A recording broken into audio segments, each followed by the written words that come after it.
What's up, everybody? This is Third Eye Rich, and I just wanted to mention this.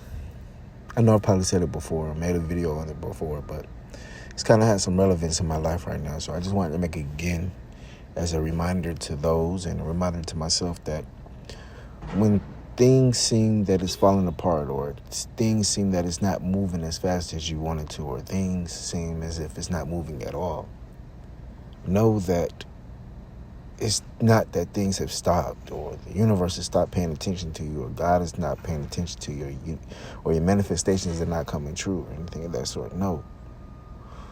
Things are still coming along. Things are still working in your favor. This is a point in time where you're probably supposed to stop. Not necessarily stop, let me say this. This is probably a time where you're supposed to pause or slow down and reflect on how far you've come, where you're going, and take your time. This is the time where you're supposed to refresh your faith. Again, refresh your faith. That's how I see it. These are the times where you're supposed to lean in more, not lean out. Again, lean in more, not lean out. A lot of times we want to lean out because, at one point things were moving so fast and we saw changes coming and we saw things moving at a rapid pace in our lives and how things were moving for us, and we were so excited. And then when things stall, we think like, oh, that's it? Now we want to lean out. No, continue to lean in. Continue to have faith. Take your time and analyze where you are right now. And I think a lot of times that's what it's for. The universe has other things working.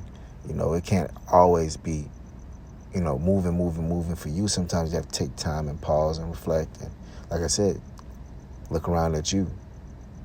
Look how far you've come.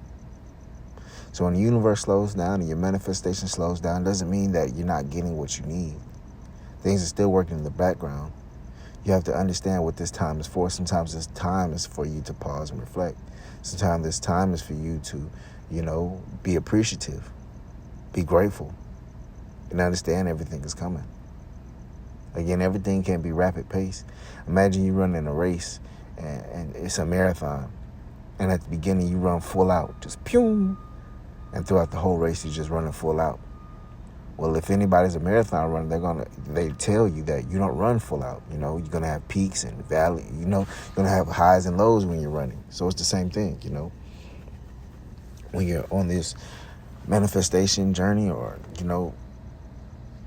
spirituality journey, whatever the case may be, whatever title you want to put on it, you have to understand, it's going to be highs and lows. That's the thing with life. It's going to be highs and lows. But the thing is, do you trust it? And when you trust it, you take your fear out of it. Again, when you trust it, you take your fear out of it. So understand, sometimes it's going to be high, sometimes it's going to be low, sometimes it's going to move fast, sometimes it's going to move slow. As long as you have your faith and you have your eyes set on where you're going and your destination, you'll be okay. You can't control how fast the universe moves. You can't control that. A lot of times the reason why we get upset is because, number one, we think our manifestation is not going to come. We did something wrong, And number two is because we want to control. We don't like the feeling of not knowing. Well, sometimes that's the biggest thing about manifestation, is the not knowing part. Because if you knew everything, then how fun would life be? If you knew everything, or at the exact times and moments when things will happen, then what's the point of this journey? This journey is to learn. This journey is to have a human experience. So sit back, relax, and let the universe do its job. Again, sit back, relax, and let the universe do its job. Anyways, it's Third Eye Rich. I really do appreciate y'all for listening. Y'all be safe out there. Love and blessings. Love and blessings.